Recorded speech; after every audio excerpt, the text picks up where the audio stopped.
Hey folks, Grant from Gunspot here for the ArmoryLife.com.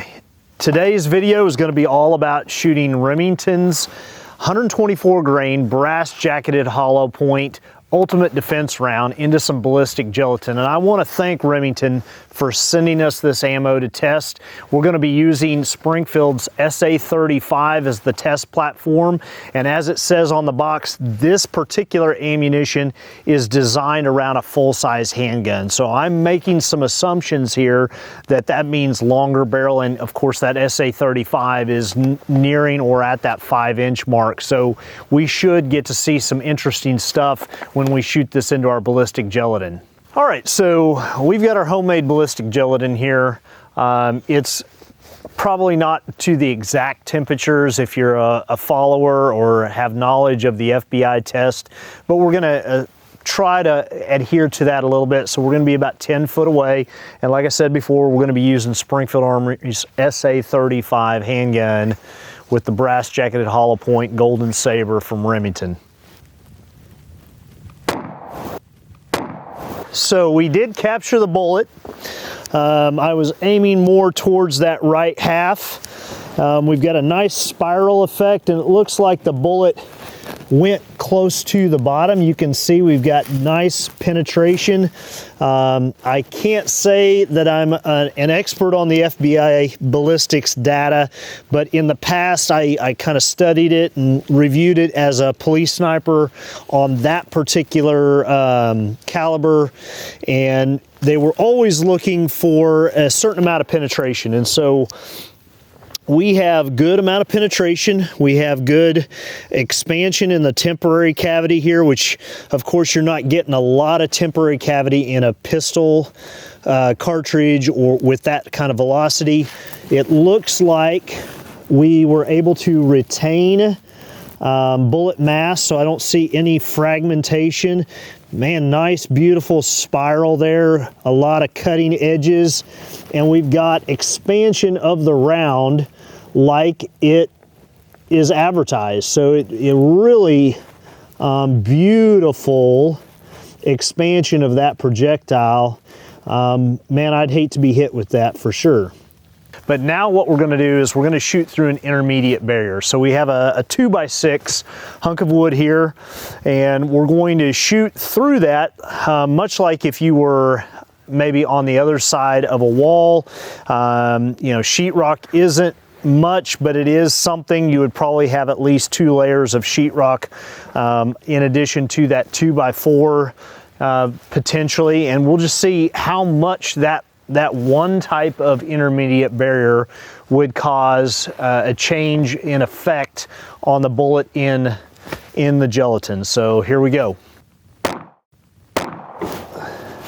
So of course, I didn't expect for the wood to stop the bullet. That would be a complete failure on the part of the bullet if it couldn't go through your standard dimensional lumber. It did enter. We didn't have much of a gap off of the wall, maybe about 5 inches, 6 inches at the most. Of course, we have some spalling from the wood, but looky here. Unlike a lot of bullets, you don't get penetration, consistent penetration, after going through an intermediate barrier. We really did. However, you'll notice the difference here in this bullet is it didn't expand. And as compared to the non-intermediate barrier bullet. And the main reason why is because the bullet, or the hollow point, is most likely compacted full of wood particle, and it basically became like a full metal jacket at that point.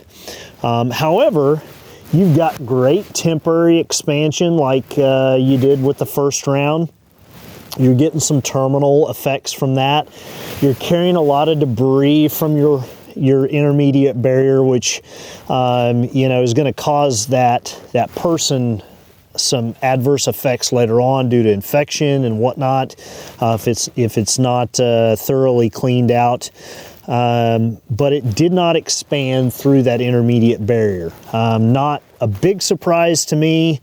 Maybe it'd be a surprise to some folks, but that's pretty common with hollow points shooting through an intermediate barrier, especially one 2 inches thick, like dimensional lumber. All right, so our third and final test on this ballistic gelatin with the brass jacketed hollow point Golden Saber from Remington is going to be, we're going to shoot through the Prius car door, and we're trying to make it a 90-degree angle, which is probably not realistic to a gunfight. It's a lot of angles going on there, but what we also don't know is what exactly is behind this particular piece of auto skin. You know, if there's a piece of frame, it could completely defeat the bullet or cause it to veer off at an angle to miss the block completely. We've got about another 30 rough inches from the interior of the door to the block, so there's a lot of room for getting off with the round. So we'll hopefully capture the round and see what it does. I will say that a lot of bullets will not even penetrate a car door and go this distance, even hitting a cardboard witness panel. So this is a pretty difficult challenge for a defensive bullet to pass. And in my experience, shot a lot of them at car doors, and you know, there's a lot that can go wrong with this test. So we'll see how this particular one fares. Just like I thought. Okay, so it did not go through the interior panel. My guess is that somewhere inside this door frame there is a metal bracket that raises and lowers the window, and it probably, well, I know it went through the exterior sheet metal just fine, but I'm sure it probably hit that bracket inside of there and kept it from going through. So I'm gonna try a couple different angles and see if we can maybe bypass whatever that is. If you drive a Prius, hope you get in a 90-degree gunfight.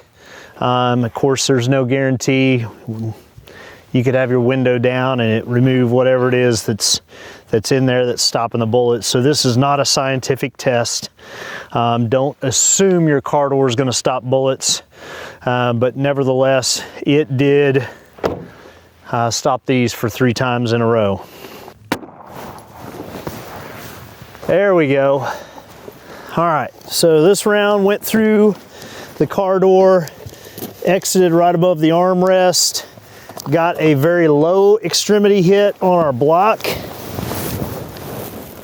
and it went all the way through the block.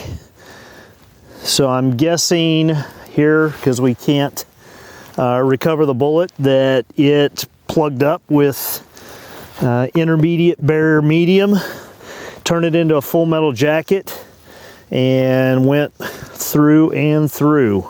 All right, all in all, in my personal opinion of the Remington Ultimate Defense, of course this is the brass jacketed hollow point 124 grain projectile Golden Saber. It did its job. A lot of people would look at these 3 shots that didn't penetrate the car door, and they would want to, you know, kind of throw that round out as an option, and really this is beyond what the FBI looks at.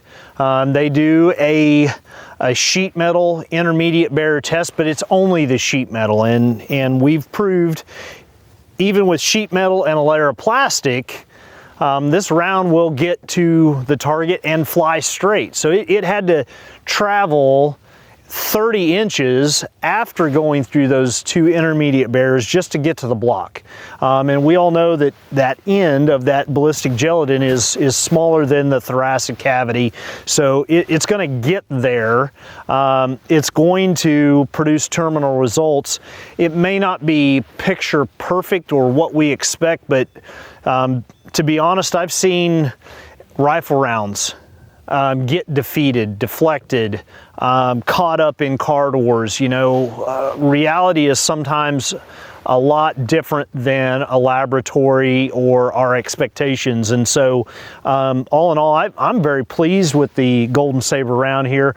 I think it would do its job, and it comes down to a lot of times you can't just expect that miracle bullet to do its job for you. You still have to get shot placement, and you have to do enough rounds to ensure that threat's going down. So, you know, you don't just shoot one time and put the gun up. We're not Lone Ranger, you know, shooting the gun out of people's hands.